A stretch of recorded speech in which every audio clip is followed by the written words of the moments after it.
Hello, everyone, and welcome to another episode of Top 5 Saturdays Live with me, Chase Lee, and my co-host, Brian Sutfield. That's fucking right. And you're probably thinking, if you're watching this live right now, hey, guys, hey, dumb shits.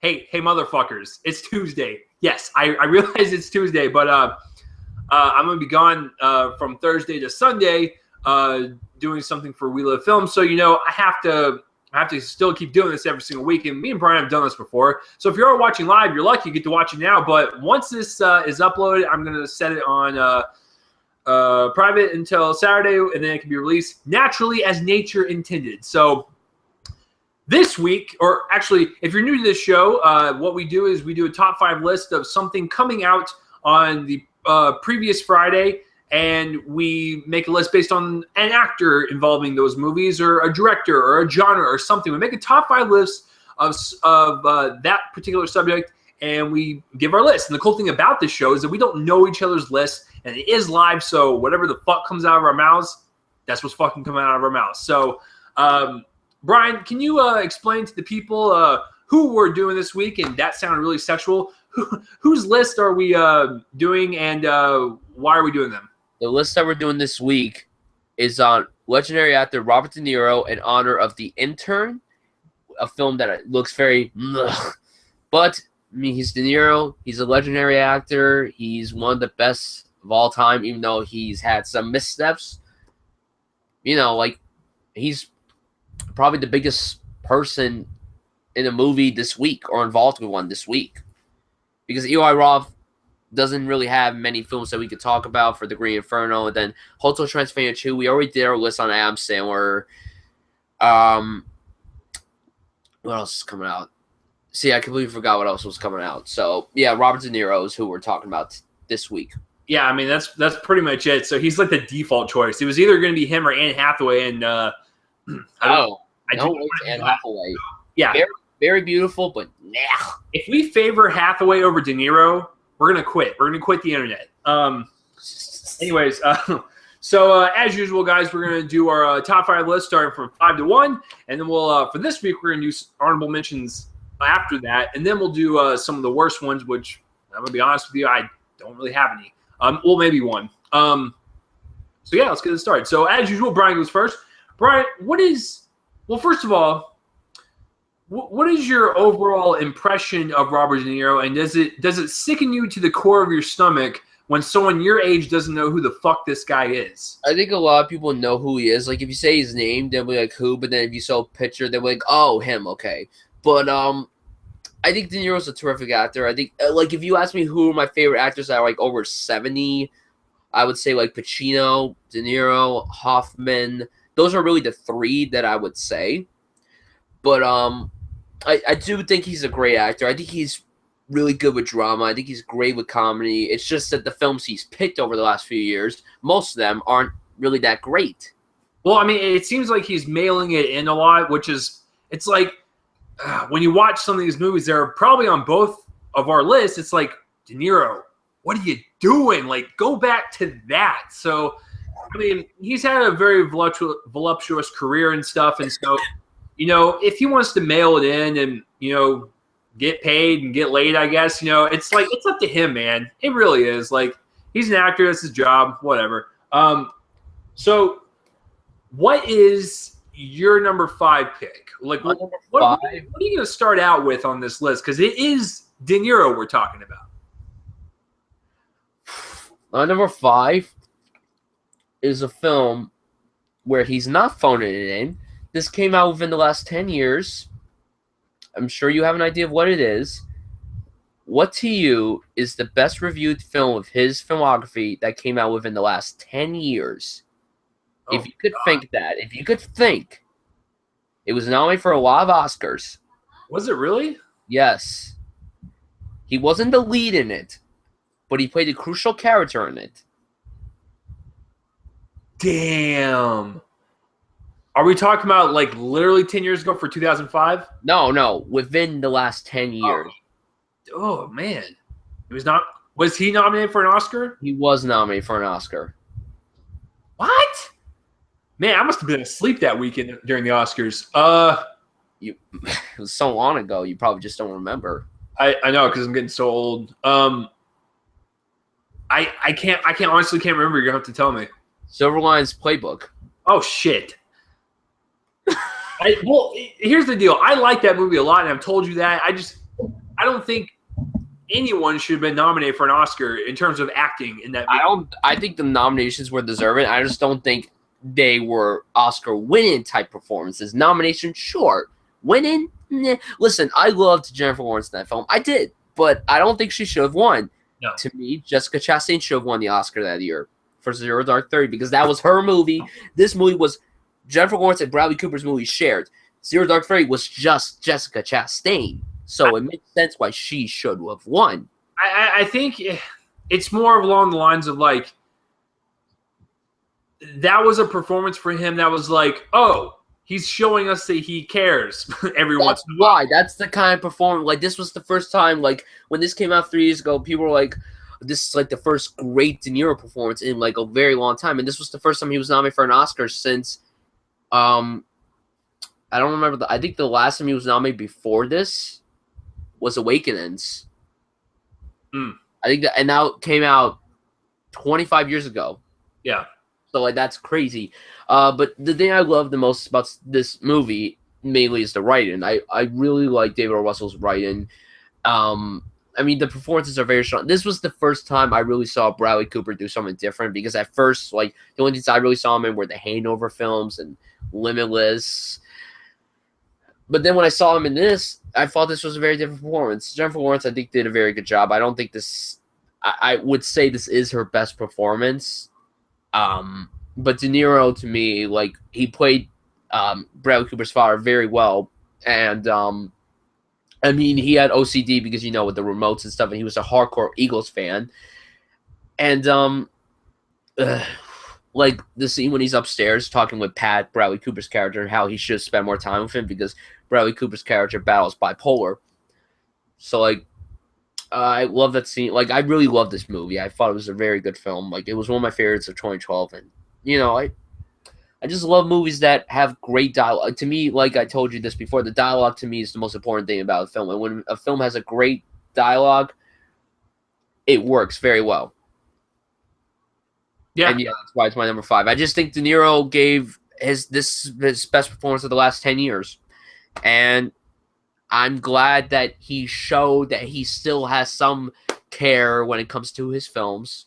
But I mean, when you're that age, at some point, you want to just accept roles for, you know, straight up for the money because that is their job, and you just want to get paid. And it's kind of like what Morgan Freeman said with was it Dolphin Tale 2 when people him. And he's like, yeah, I took this because I wanted some money to give to my grandkids. Like it's not when you are like an iconic actor like a De Niro, you can mail a couple in. It's not a problem. At least just try in the movies. We don't care if you accept money because it's there and people are offering it to you. That's fine. That's your job. But man, just act like you care a little bit in the movie, and then we'll accept you. But yeah, Silver Linings Playbook is a very good one. I have that. Let me turn around for a second. I do as well, but I'm not near my collection right now. So, well, I see it. Mine's right. It's actually, wow. Okay. We'll have a little game every time I can spot a movie that we're talking about, and I'll tell you what's wedged in between. Silver Linings Playbook right now, not even joking. On the left of it is Dawn of the Dead, and on the right of it is The Usual Suspects. So, I'm very OCD when it comes to like my movie. Like De Niro's character. Yeah, exactly. But like when I moved and stuff, a few months back, I just got lazy and I didn't want to reorganize. So I just kind of like threw them all over the place, and they're all just scattered everywhere. Yeah, Silver Linings Playbook's a very good choice. And you know what? Keeping the lighthearted train going. Silver Linings Playbook is not on my list. I'm going to say that right now, but I really like it. Number 5, I gotta go with Meet the Parents, man. I got to go with. That's a great choice. Yeah, I mean, it shows us that he's actually really funny when he can. And Full disclosure, I have not seen The King of Comedy from Scorsese. Near have I. So there's a lot of movies I haven't seen that where he probably has like exercised his comedic abilities. But for me, this one was like, it was perfect. It wasn't like over the top, gross humor. It was like that dysfunctional family humor, which I absolutely love. And De Niro and Ben Stiller in the same scene with De Niro just hitting Ben Stiller's fucking guts is magical. They're just magical scenes. So, and it's actually really fun. And then when we get to the dishonorable mentions, I'll mention one that's also in the same franchise. But Meet the Parents, the first one, is a pretty good comedy. That's all you can basically say. And De Niro is really cool as the opposing father-in-law. So Meet the Parents for me is number 5 for sure, son.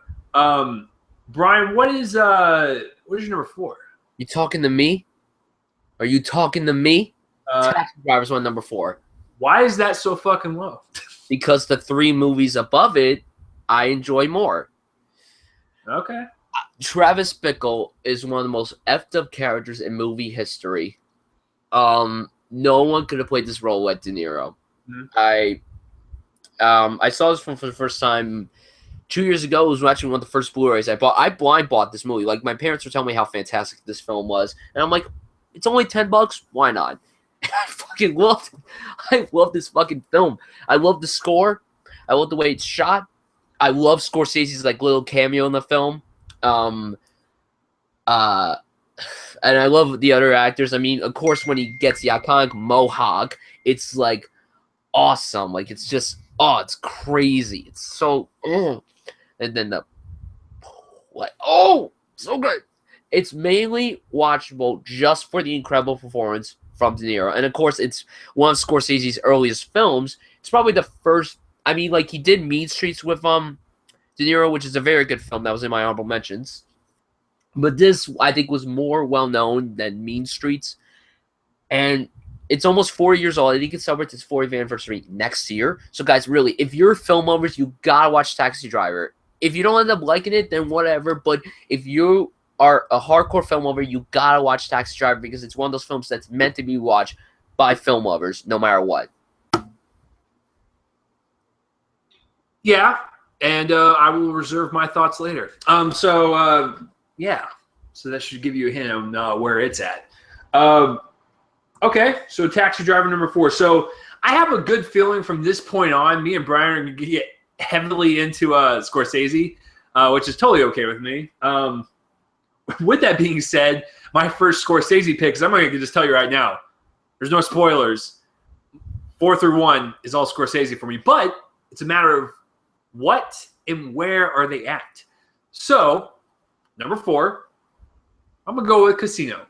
Now, the reason why I put it so low is because I haven't seen it in quite some time, but I have seen it a few times, and I love the fact that this is a 3-hour-long movie, and it flies by, man. It's got that fast Scorsese style. It's kind of like with Wolf of Wall Street. You watch that thing, and you're invested, and you watch it fly by, and then you go, wow, that was 3 hours? Whoa, that was 3 hours? Like, where the fuck is the time gone? I was supposed to pick up my kid. Yeah, Scorsese's really good at making really long movies seem really short. Casino is just another good mob movie that came after Goodfellas, and so it was following that Goodfellas glory. And Joe Pesci's also in this. Now, I love De Niro and Pesci in a film together because De Niro's like the calm, sadistic one, and then Pesci is like the loud, sadistic one. So it's really great, like, contrast. Hey, you think I'm fucking funny? You think I'm fucking funny? Do I amuse you? Do I amuse you? Did you know I was in fucking Home Alone? Do I fucking amuse you? So same year as Goodfellas. That is the great thing about that. Yeah, it's Home Alone and Goodfellas the same year. I know. I love that scene. But anyways, we're talking about Casino. Yeah, it's just a really good mob movie, and I can actually imagine De Niro being in the head of a casino. Like, doesn't he have that like face, that look? Yes, he does. Absolutely. Yeah. Like, so he totally fits the role. I just love the chaotic surface of a casino and how everything looks all fine and dandy. People are having fun, and then like below the deep dark depths of the basement, that's when all the deals go down, and that's when fucking Joe Pesci. Oh, like I don't usually get like cringed out on violent scenes, but when you put your head in, it's a vice, right? Where it clamps up. Is that what it's called, Brian? I think so. I'm not 100% sure. Yeah, I know what you're talking about though, but I'm not sure. Yeah, I think it's a vice where like you put something in between, you can kind of clamp it up and tighten it down and stuff. Yeah, puts a fucking human head in there while the guy is like screaming, and it's just hard to watch. That's what the other thing Scorsese is also good at is good realistic violence. So Casino, gray ass mob movie, and Robert De Niro should actually open a casino one day and pretty much reenact every scene from Casino. I would totally want to visit that. So that is my number 4. So okay, so this is getting interesting because if Brian put Taxi Driver at number 4,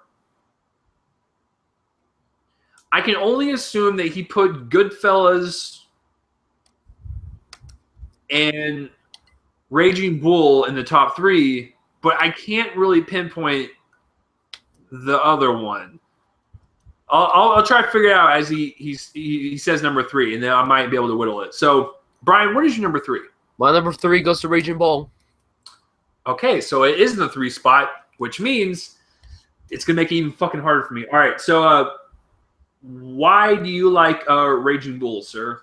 I love boxing movies. They're my favorite kind of sports films. If you ask me like what my favorite kind of sports films are, it's boxing, Rocky, this, Cinderella Man, recently Southpaw.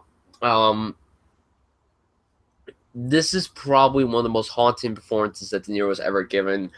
First of all, I gotta praise the way the film is shot. I love the black and white. I'm not usually quite fond of black and white films when they're released like in this day and age, and this was released in 1980s, so like, but it worked very well. I bought it. I love De Niro's Jake LaMotta. He is terrific here. He scares the shit out of me. Even though I would say Travis Bickle is a pretty haunted performance, I would say the most haunted performance that De Niro's ever done is his performance in Cape Fear. That's the scariest performance I've ever seen in his filmography. But that's actually debatable. That I've seen. I'm not saying like if you say this, fine with me. If you say Taxi Driver, fine with me. It's interesting though because he's done a lot of really good psychotic ones. Because the thing is with Cape Fear, that's more considered of a horror movie than it is like a drama. But it is what it is. But yeah, like you said before with Casino, like him and Pesci worked so well together. Joe Pesci was also great here. He played LaMotta's. Was it his brother or trainer? Brother. Brother. Okay, because I haven't seen the movie in a very long time. So, but yeah, and then of course the iconic like weight gain, like he was beefed, and then you see him as this big, like it's crazy. I remember when I saw a photo of that, I'm like, who the hell is that? And then someone's like, that's Robert De Niro. I'm like, that is not Robert De Niro. That is bullshit. It's strange, man. When you watch the movie for the first time. And you see like the bulk of the movie where he's like fit and he's boxing and stuff, and then it just goes in. It cuts time and goes into the future, and it's like, what in the fuck is that? It looked like some guy that went to Miami, smoked a bunch of cigars, and like hit the casinos every day and just never left the casino. Like he looked awful. He looked like it looked terrible. Like you could tell like he was severely out of shape in that scene. Yeah, but it really is a great film. I would say it's my second favorite boxing film behind Rocky. Rocky is my favorite sports film. To me, there's nothing that could top this. If anyone says Raging Bull over Rocky, I'm not bothered by that because it's like a darker version of Rocky. Well, not really, but in a way, it kind of is. But yeah, Raging Bull is a terrific film. It's definitely one of Scorsese's best, one De Niro's best. He won the Oscar for this film, which is awesome and very well deserving. But yeah, check it out. Great film. Yeah, it's I'll talk about it later. This is really tough because I'll say my. I have an idea of where it is. Okay, so I figured out his top 2. I forgot about the number 1 slot, but I was like, oh, that's why. Yeah. So my number 3 is Goodfellas. Now listen. I was gonna put this at number 1. Until I saw the 2 that topped it. for the first time this year. So that's why it's number 3. Now, listen, for the longest time, this has always been my favorite Scorsese movie. It's been my favorite Robert De Niro movie. But, the two are going to top that when I talk about them. And so Goodfellas is like one of the most iconic mob movies in the past 30 or 40 years. Seriously, if you ask anyone, what are your favorite, since 1980, let's say 1980 until now, what are some of your favorite ones? Goodfellas is always mentioned. The Departed's always mentioned. The Departed. Well, those two, basically. But Goodfellas, for sure, is almost on everyone's list, and for a very good reason. It's got that Scorsese style of shooting. It's got the really fast-paced editing. It's got the gangster dialogue and the brilliant performances, once again, from Pet. You think I'm fucking funny?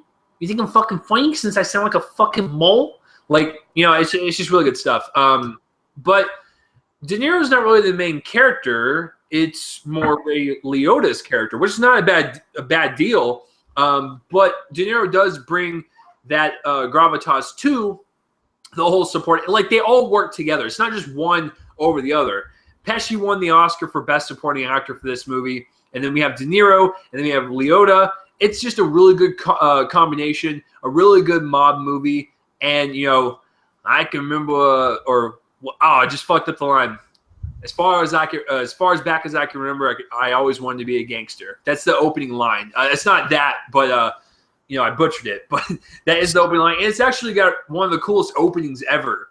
Because I'm not going to spoil anything, but there's some driving, there's some brake lights and stuff, and it's a pretty cool opening to slap you in the face with and go, hey, asshole, this is what you're about to watch. Get ready for it. Buckle up, son of a bitch. So, yeah, one of the best mob movies ever made, man. I love it. So, and I haven't seen it in quite some time. So that is my number 3. Brian, go ahead and tell me why Goodfellas is your number 2. Ron. Oh, you switched it on me. Interesting. Wait, what is your guess for my number 2 then?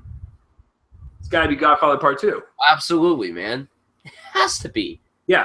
Okay, so go ahead. Before Brian begins, I'm going to go ahead and just tell the world right now, tell the internet, and tell Brian and have him be so mad at me that he will punch me through the screen.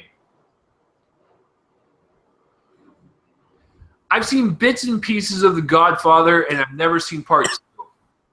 Now, Brian's going to come hunt me down. Not really. He's going to come assassinate me. It's okay. I'm not Vincent from Collateral. Jesus. Listen, man. We can't see everything. I know that. And plus, did I get mad at you? I'm not mad at you. I want to see Part 1 and 2 because I hear they're. Well, I mean, if you are a film lover, you have to watch them no matter what. That's the thing. You kind of are required to watch them. And that's my fault. I've had plenty of time to get to it, and I really just want to blind buy the whole fucking trilogy, even people's regards for the third one. But the Blu-rays are fucking $40, and I'm just I'm gonna wait until that shit goes down. So buy them separately. They're so cheap separately. Yeah, I know. I wouldn't buy them all in one collection. If you want to do that, fine, be my guest. But I wouldn't. If I never saw them, if I never had them, and if my dad, that's my Godfather's my dad's favorite film of all time. I mean, I'm gonna do it. I think I can nail Brando as the Godfather. Listen. I try to do impressions all the time on screen here, but they don't sound good. They sound better when you meet me in person. I know. I could do a very good Brando impression, but I feel like you're gonna say it sucks. That's the thing. I mean, let me give it my best shot. All right. I'm gonna make. Sorry. Making an offer you can't refuse. See, I can't even do it. Hold on. I'm gonna try. The way he does it, it sounds like you have to roll your tongue back, almost like you're you got something stuck in your throat, and then say it as if you're trying to hawk something up. So I make an offer you can't refuse. Okay, that was a little bit better. So I'm gonna try. That was a little better, so I'll leave that as my impression of Brando. I like getting character.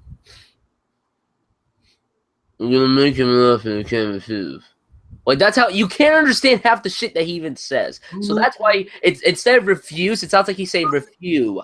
Hey Brian, I'm gonna make you an offer you can't refuse. So I mean, like I'm getting better at it, and that was a little bit more closer to it. Like, but it's really like you gotta like move your lip like this in a way. You gotta like keep it up like that. like you seriously have to clog your throat or nose. Like it's. I know it hurts. It hurts, boy, and I'm trying not to laugh too. That's the problem. I'll make you an offer you can't refuse while I pet my. So I mean, I'll work on it. But can you tell me like why Godfather Part 2 is first of all on your list and why it's one of the best movies ever made for people like me and other people that have not seen it? Well, the thing is, I wouldn't say it's one of the best films ever made. It's definitely one of the best sequels ever made. But like, what really made this movie very strong was the two different timelines. You have the present day timeline of Al Pacino's Michael, and then you got the flashbacks with young Vito Corleone played by De Niro. This was really his first big role into the mainstream public. No one really knew who he was. Mean Streets came out before this, but no one really saw that film. When people saw The Godfather Part 2, they were like, who is this Robert De Niro guy? And they were so flawed by him. And I mean, obviously, when I saw this movie, I already knew who De Niro was. I saw this movie for the first time like a year ago. So, like, you know, like, I think impersonating young Marlon Brando, I think he did a terrific job doing it. I think that, and this came out 2 years after the first one, so he had a lot to do. Like, he had a lot of preparation to do it, and he killed it. Like, he nailed it. He was so good as young Vito Corleone. I wouldn't say this, you know, like, if you could, see, like, I'm competing this with, like, Jake LaMotta is my favorite performance of his, or his best. Like, since he won his Oscar for his first Oscar for this. And the thing is, the fight is, he didn't even think he was going to win. So he didn't even show up to the Oscar ceremony. He thought he was going to lose because he had a tight competition that year. I can't remember on the top of my head who was nominated against him. But he honestly thought he wasn't going to win. He thought that he wasn't that good of an award. A nomination, he thought, yeah. But a win? No. And he won. I mean, that's like the only time, I think, where someone has won an Oscar for playing the same role but different actors, because Brando won the Oscar for this, which he declined, which I don't understand, but whatever. But yeah, the film is very intense. I'm glad that there was more Michael, Al Pacino's character, because the first one focused more on Brando as Vito. And I just think it's a great sequel. I think it's one of the best mob movies we've ever had. I know a lot of people say this is better than the first one. I think this is on the same level for me. Like, if I say which one was better, I'm like, they're on the same level for me. So it doesn't really, if you like the second one more, it doesn't matter. If you like the first one more, it doesn't matter to me. But this is a terrific film. It's 3 hours and 20 minutes. It's a pretty long film. At one moment in the film, I felt the pace, but overall, I didn't feel the pace at all because I was so into it. I just really dug the film, and I'm glad that because De Niro actually auditioned for the original Godfather, but he wasn't, he didn't make it. So I'm glad that Coppola decided to bring him back for this. It's a great film. It's a great film, great performance. Love it. Yeah, I like I told you, if I can find like a reasonable price on Godfather Part 1 and 2, I'm a totally blind buy it. I'll watch them, and I will report back to you on that. But until then, I haven't seen Part 2, and I've only seen bits and pieces of number 1. I'm going to make you an offer you can't refuse. I'm going to make him an offer you can't refuse. See, it just sounds like you have a wet sock in your throat, like while you do it. Like I wouldn't know what a wet sock in your throat sounds like, but okay. I mean, that's how I spend my Saturday nights. So Godfather Part 2 for you. Now, we get into my top 2. I'm gonna guess. All right, so I think Brian has a good idea which 2 are left. I know which 2 are left. Okay. One of them you talked about adoring with a passion. Like, you were so passionate about this particular film. I will say that your number 2 is Taxi Driver. It's actually swapped. Damn! So, anyways, Brian has lost again. So my number 2 is Raging Bull. Now, the reason why I put this as number 2 and not my number 1, well, first of all, let me just say this with a caveat, is that I saw Raging Bull and Taxi Driver both this year for the very first time. Now, Raging Bull has got to be one of the best boxing movies I've ever seen in my life. It is outstanding. And with that crisp black and white, with this type of story and the boxing scenes, it's like what Brian said, it works. Like it actually works better in black and white than in color, in my opinion. And we get to see this tragic story of this guy who has a bunch of anger issues and sexual addictions, basically.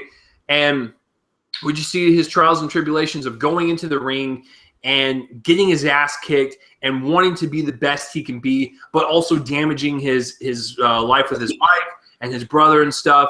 And one of the best scenes is at the very end when I'm not going to tell you where he's at, but he's in like a dark place and he starts punching the wall. It makes you just feel for him, but at the same time, it's like you're kind of an asshole, dude. So it's really well shot.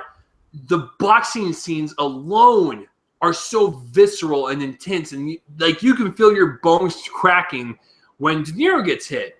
And so the boxing scenes are realistically shot. The acting is on point once again with Pesci playing his brother. It's just, it's so good. You want to see one of the best transformations that De Niro ever does? Raging Bull is up there. Because he starts out so skinny and so fit, and he ends so fat and disgusting. And it's like they did this. This was not makeup. Like, he gained weight and he lost it all, and he worked out and then he didn't work out. That is a character transformation, literally. So it's just an amazing boxing movie. You want to be like super, super like emotionally invested in a boxing movie, Raging Bull is it. And it's one of Scorsese's best. So that's why Raging Bull is my number 2. And I recently just watched it this year, and it blew me away. So, all right. So, Brian, why is Goodfellas your number 1? Well, here's the thing. When people ask me what my favorite film of all time is, I'm like, listen, it's very hard to pick my favorite film. Goodfellas might just be my favorite film ever made. I've seen this film so many times. I just watched it for the first time 2 years ago. 2 years ago. And I've watched it about 40 times.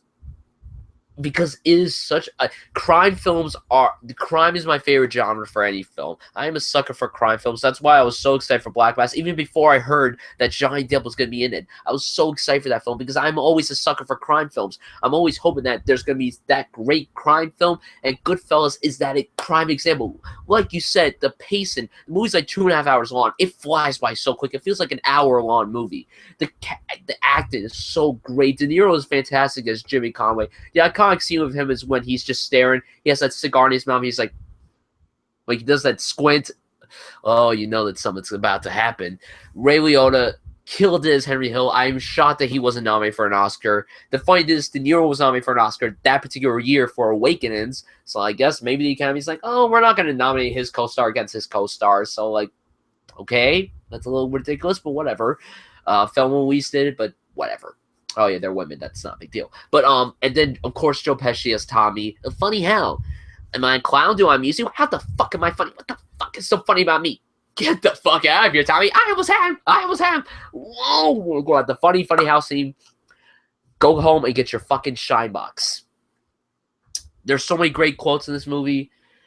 It's one of the best mob movies ever. Like, if you ask what are your top 10 mob movies, you have to have Goodfellas in your top 10.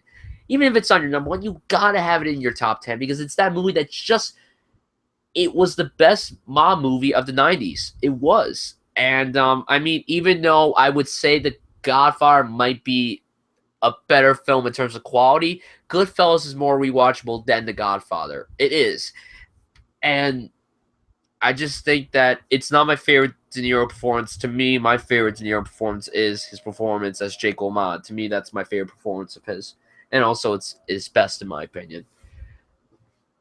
But this is my favorite De Niro film. And I just love it. It's my favorite Scorsese film. I just love it. I love crime films. This is my favorite mob movie. This is my favorite film of all time. I just love it. I just think it's a great film. It's great. And if someone doesn't like it, I'm like, do you like have any like opinions on anything? Do you like anything? If you don't like Goodfellas, then you don't like anything. So that's yeah. Apparently, Brian just said, if you don't like Goodfellas, then you just hate babies and you take puppies on the weekends. So, yeah, that sounds reasonable. So I like Goodfellas a lot, and here's what my dilemma was picking number one. Should I go with favorite De Niro performance or favorite De Niro movie overall, and which one you enjoy? I'm gonna say right now, Goodfellas is my most enjoyable De Niro movie, but I gotta go with performance on this one, strictly for the fact that just like Raging Bull, he actually worked out and he actually trained in boxing. He got prepared for this role, and so in this one, he actually was a taxi driver at night and researched his role. I'm going number one with taxi driver. And I have to go with this pick because I saw it for the first time this year. Now, one of my friends, Jackson Strout, he adores Taxi Driver, and he always has either this at number one or at number two for his favorite films of all time, and rightfully so. This is one of those performances where we see a guy who's just kind of slumming through life, and he was in the Vietnam War, and yeah, because it took place in the 70s. Yeah, so he was in the Vietnam War. He's back in the States, and so basically he has a different mindset than most people, and he takes a night job as a cabbie, and we just see this guy slowly deteriorate into madness. This was great about this movie. When you start the movie, it looks normal. It looks like a guy that's just he's back from his tour or whatever. He just wants to re-enter in society again.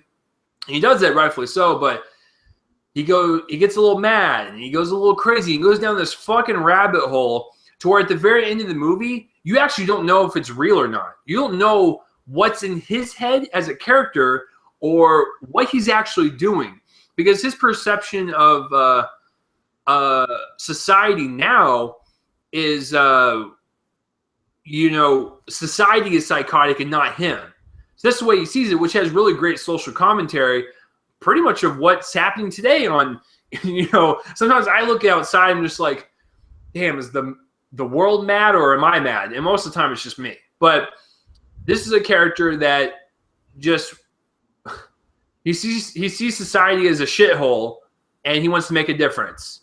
But we don't know if it's him going mad or society going mad. It's just a really good movie that plays on your mind and just makes you just wonder what's real and what's not. And it's well shot. It's well acted. And this is the first. Was this the first Jodie Foster movie too? It was one of her first. It was one of her first. This the same year as the original Parent Trap movie. Or not Parent Trap, Freaky Friday. Yeah. I'm not entirely sure on that, but I know for a fact that she was like 12. 12?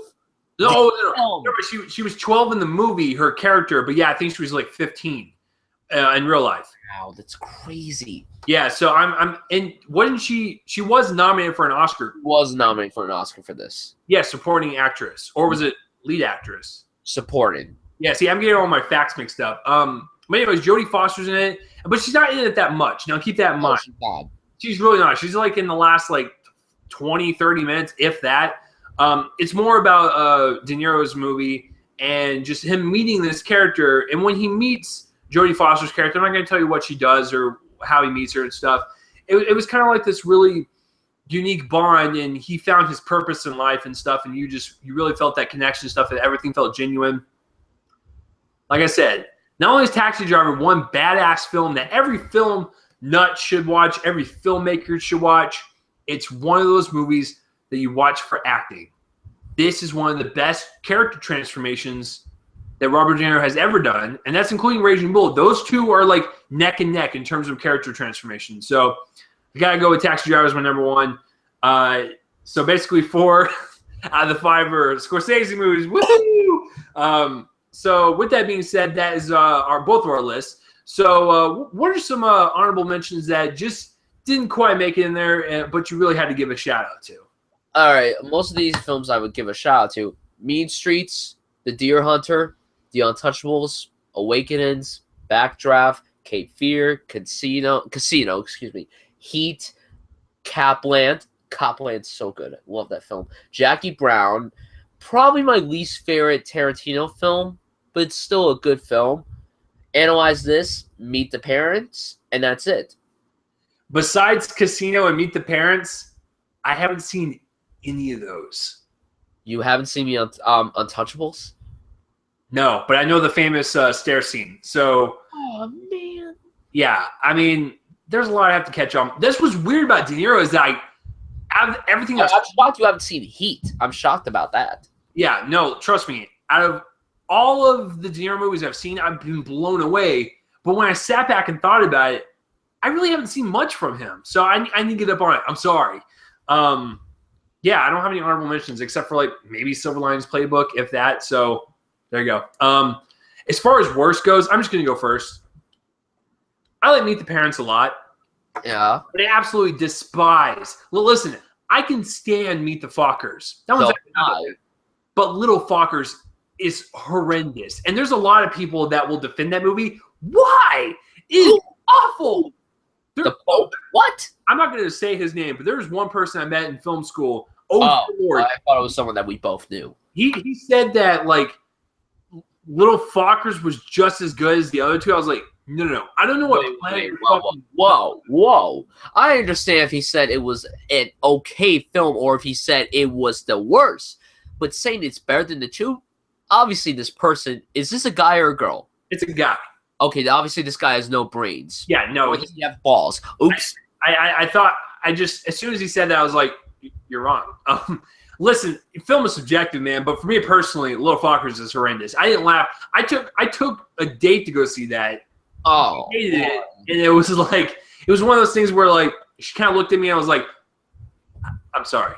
and I kind of ended the night. But Little Fockers. Did you anticipate that film to be anything decent? Like, what were your thoughts before going into that movie? I don't know. I liked the first one. I liked the second one. So it's like, maybe it'll be a cool little That is Jay Roach didn't even directed. I don't understand, man. It's just, so weird and bad and gross. Well, at least it's over, though. At least Fockers are over now, so that's good.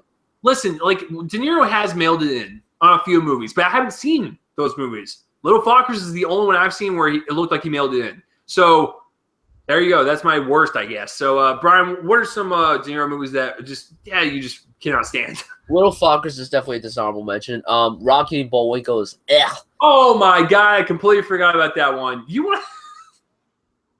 Holy shit, I forgot about that. That's not my worst, but I've seen that movie so many times, and all for the wrong reasons. But like, what? Oh my god, childhood. That's one of those movies that ruined my childhood. Yeah, but it's like, it's so bad. But I love watching it just for like. It's one of those guilty pleasure, I guess. Oh wow, I completely forgot he played what was it, Boris? No, I think so. See, I don't really remember the name. No, because like, yeah, it's the two little minions, and he plays the head Russian guy or Slovakia or whatever the fuck country they're from. Yeah. So is that it? Please tell me that's it. Please tell me you stop on Rocky and Bullwinkle. No, there's more. Analyze That. Shark Tale, a ripoff of The Godfather. I feel Scorsese was in that movie. Probably. What? Yeah, he was in it. Hide and Seek. Do you remember Hide and Seek? I do, and I think I owned it at one point, and I sold it. I remember I still have it. Shit. Wow. It's actually snugged in between Open Water and 40 Days and 40 Nights. What? So it's almost like I put kind of like the okay poop section over there. So I don't remember anything from Hide and Seek except for the twist. And the twist is even lame. It's a very just underwhelming, like lazy thriller, psychological thriller. Sorry. And the last one's The Family, which was, like it wasn't awful, but to be quite honest, it wasn't that good of a movie. I'm gonna be honest with you. Besides Taken and The Professional, I think Luc Besson has not made a good movie since those two. So, he did write The Family. You know what was so dumb about Lucy? There was a poster for this in the background. She was in Times Square at one point or wherever, and there was a poster for The Family. I'm the only one who spotted that. I remember seeing that in the theater. I'm like, wait, is that a poster for the? What the fuck? Seriously? It's almost like Luke Besson likes to rub his dong to his own movies. Yeah, probably. But my worst, I gotta go with Righteous Kill. Wow. I gotta go with that film. Wow. I gotta go with Righteous Kill. You know, when you have Pacino and De Niro doing another film again, you're excited for it, and it's just garbage. They were both phoning it in. I think I saw that when I was working at the movie theater for free, and I don't remember shit from that movie. I don't even remember like anything about it, and I saw it like I don't know, like 2 years ago for the first time. It's like very forgettable. I saw it like right after I saw Heat, and it sucks. It really sucks. It's bad. It's bad when you can't remember. It's so sad, like so sad that they had to. That was their They were in Godfather Part 2, right? Yeah, but they didn't do any scenes together. Okay, so this was the first movie that they actually did scenes together. No, it was Heat first, and then it was this. Oh, yeah. Yeah, and that's it. Righteous Kill is my worst. Thanks for the sour taste in my mouth. Well, the sour, forgettable taste. So yeah, that will do it for this week's episode, guys. Here's the list as usual, and as you can see, 1, 2, 3. Yeah, he has 3. Silverline's back. Huh? Does that say Silverline's back? Whoops. I guess because the movie's about football, so I was thinking like linebacks. Well, Silver Linings Back is a movie apparently. That's interesting. Yeah, I guess I'm wiped out, man. So anyways, that will do it this week episode for Top 5 Saturdays Live. Tell me what your favorite De Niro movies and what your list is. Comment in the place, roll on face, and let me know. And as always, Brian is going to introduce next week's extravaganza. Oh my God, this next episode is gonna be so cool because the movie that's coming out. Oh, I'm so pumped. Holy, next week. Calm down. No. You need to understand why once we talk about this person next week. Next week, in honor of The Martian. Now, you're probably thinking, who are we going to be honoring? Ridley Scott or Matt Damon? This was tough because when we decided this, I talked to Chase. He's like, well, we should probably go with this person. So we're doing our top 5 Ridley Scott films. And I'm going to let you know right now because I am not ashamed.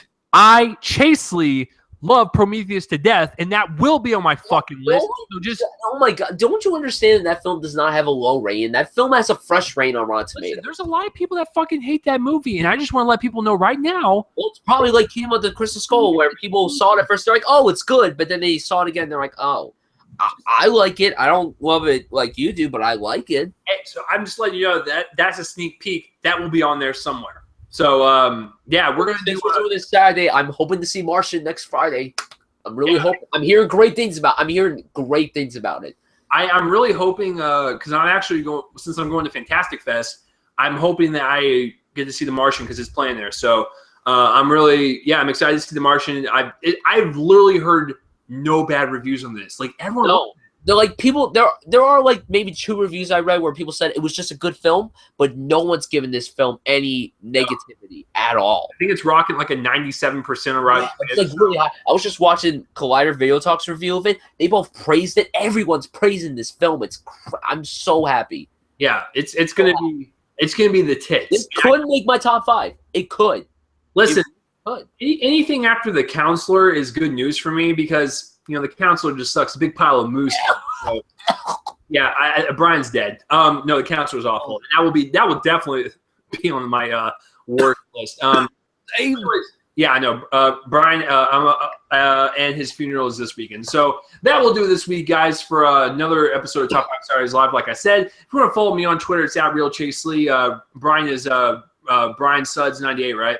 Yes. And all of his links in the description for his YouTube channel and stuff will be in the link in the description below. So you can go subscribe to him, follow him. You can do the same with me, all that stuff. You guys know where it's at. Just click the button. And the beginning and the outro music is done by my friends band Fervent Roze. Check them out. And their link will be in the description below as well. So that will do it this week, guys. I hope you had fun listening. So we'll see you next week for Top 5 Ridley Scott movies. So thank you for joining. I'm Chase Lee. I'm Brian Suffield. That's fucking right. We will see you guys next week. Play out the outro music. I don't know why I'm the one that presses the button. There's no one that operates it except for me. All right. Oh man, De Niro. What a guy. What a guy. Oh, what a guy. All right, we'll see you guys later.